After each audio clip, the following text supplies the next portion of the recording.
Welcome to the deep dive. Today, we're tackling something pretty unique, I think. It's part deep metaphysical insight and honestly, part really funny critique of the human ego. Yeah, we're trying to get into some complex stuff, but, delivered with a lot of wit. No jargon allowed today. Definitely. So, our source material is session 25 from the early sessions, book 1 of the Seth material. Right, and this one was recorded way back. Wednesday, February 12th, 1964 at 9 p.m. It's channeled material from Jane Roberts. Really foundational stuff. And we absolutely have to give credit where it's due. Huge thanks to the Seth material and the publisher, New Awareness Network, for keeping all this available. Absolutely. And if anything we talk about today sparks your interest, you really should check out the full sessions. It's worth it. You can find the books, more info, everything really on their website. That's sethcenter.com/the early sessions. Yeah, check it out. And just so everyone knows, we're distributing this deep dive completely free on all the usual platforms. It's purely for educational purposes. Because these ideas, they're pretty important and worth discussing. Okay, let's jump in. Because the opening of this session, it's genuinely funny. You really need the context here. Yeah. So Jane, who Seth calls Ruburt, she's nervous. This is the very first time they're trying to actually record her voice during the session. Right, so she's fiddling with the microphone, worried about the tape recorder, all that tech stuff. Her conscious mind, her ego, is basically freaking out a little. And Seth just cuts right through it, like instantly. Before the dictation even really gets going, he drops the line, "Aha, my nervous pigeon." Huh. Yeah. And then follows up with, "And good evening, Ruburt, my nervous pigeon. Oh, how the ego fights." It's affectionate, but wow, pointed. It's like an instant diagnosis, isn't it? He's Yeah. pointing out that the second they try something new, even just changing the recording setup, the ego just throws up these roadblocks. And those roadblocks, they immediately show up as guilt. Guilt about time management, of all things. Apparently, yeah. Joan had been sort of complaining about sleeping in, feeling bad about not working enough, maybe blaming the sessions for messing up her schedule. And Seth is having none of it. He's like, nope, not going to be the family whipping boy here. And then he delivers that line, which just hits home, I think. The truth is that the lazy ego finds excuses where it may. Oof. Yeah, that's kind of the first big takeaway, isn't it? Our resistance, our excuses. They aren't always logical. They're often just the ego trying to stay comfy. Exactly. But he doesn't just leave it there. He offers a way around this time, anxiety. He talks about psychological time. Right. Can you unpack that a bit? Well, he explains that the deep relaxation they get from the sessions, if they actually use it right, is like a time gift. A time gift. Yeah. It gives immense refreshment, deep rest in a short amount of clock time. So it minimizes the need for, hours and hours of regular sleep. He's basically telling them, stop feeling guilty about the schedule when you're getting this superior kind of internal rest. Okay, so if the ego is busy inventing excuses about time, that kind of sets the stage for the main event of the session, right? The ego inventing boundaries about reality itself. Exactly. That leads right into the core topic, this idea of the artificiality of duality. He talks about the invention of the soul, using our terms, arguing that this really strong split we feel, soul versus body, or inner self versus outer self, it's mostly artificial.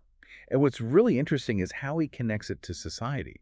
He says this feeling of duality is strongest in more so-called advanced societies. Which implies it's not a universal constant. Precisely. He mentions that many, primitive societies, as he calls them, don't experience this split nearly as much, which suggests it's maybe a cultural construct, something that happens as societies get more mechanically focused rather than some fundamental truth. So if it's artificial, how does he suggest we think about ourselves instead? He introduces a couple of key terms. We need to move beyond just soul and body and think about the whole self. The whole self. Which is the personality in its entirety. It uses both the inner and outer senses.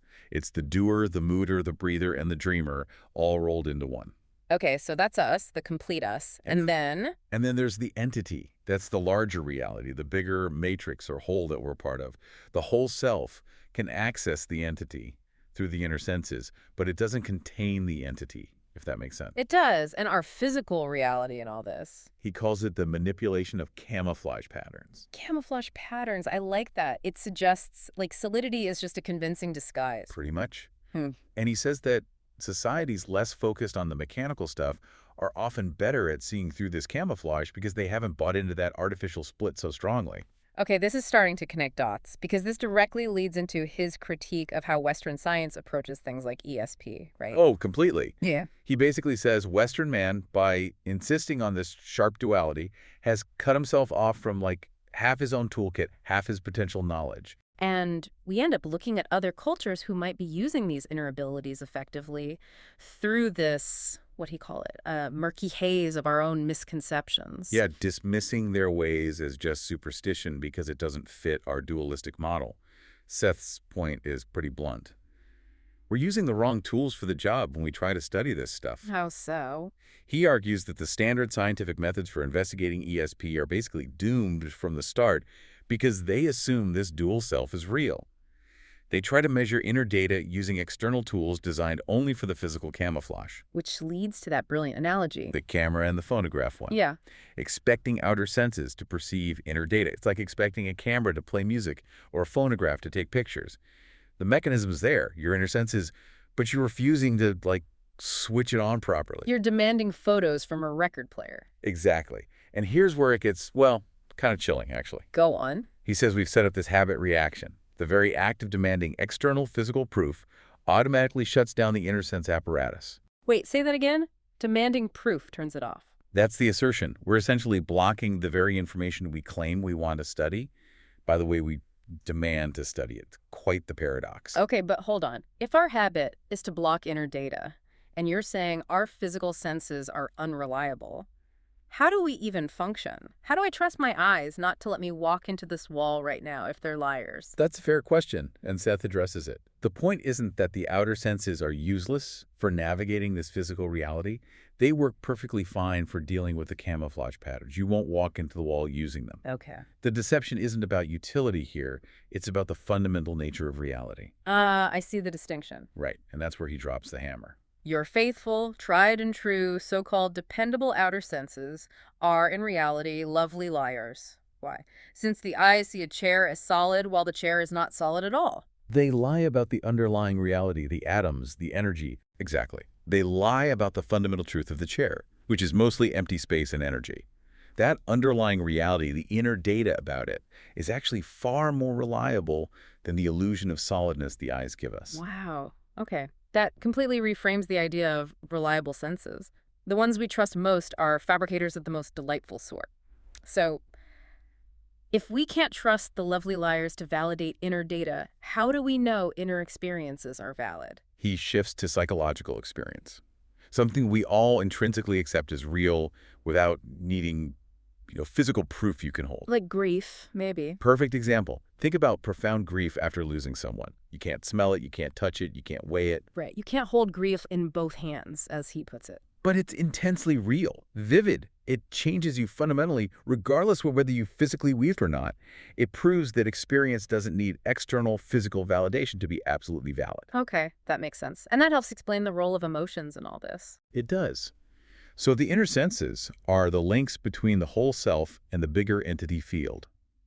As those inner senses enter the physical camouflage, they start to take on physical characteristics. And emotions are? Emotions are what those inner senses become at the furthest end of that translation into the physical. Huh. So our emotions aren't just random body reactions. They're actually the physical manifestation of that connection between our whole self and the larger reality. Wow. So emotions are connectives. Connectives, yeah. And he points out they were the main drivers for action long before our conscious ego got fully developed. He also throws in a quick definition of the subconscious here, too. Oh, yeah. What does he say about that? Because subconscious is such a loaded term. He doesn't see it as some deep, hidden basement level of the mind. He calls the term itself a sort of grudging, hedging, partial admission that we're more than just our conscious ego. So it's not a separate thing. He defines it as merely an ill-defined meeting place of inner and outer experience. Another link, basically. Okay, not a dungeon, more like a messy hallway where inside meets outside. That's a great way to put it. Yeah, like the mudroom of the psyche, where the inner world and outer world drop stuff off and pick things up. It's where they overlap. That actually makes it feel much more accessible. And thinking about this artificial split, this duality, it must tie into how we view death, right? Absolutely. Yeah. If duality is artificial, then death isn't the end of the self.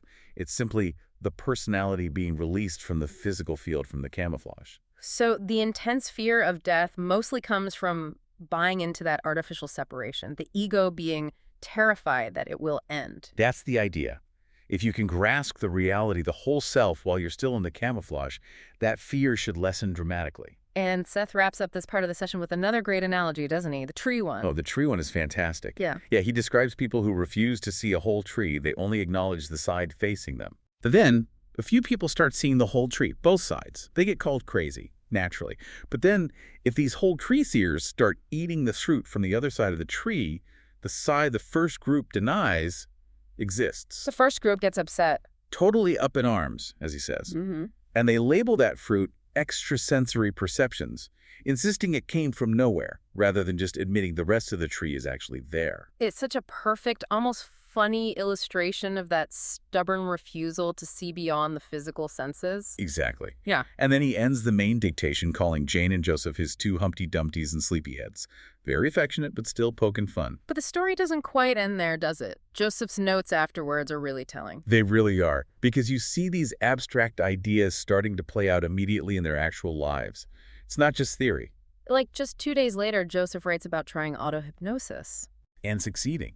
He describes this rich, suffusing feeling, an internal tingling or thrilling, which Seth later confirms was Joseph experiencing the feeling of sound. Basically, successfully tuning into his inner senses by letting the ego's demands relax. So, proof of concept, right there in his own experience. And then comes that really grounding moment a few days after that.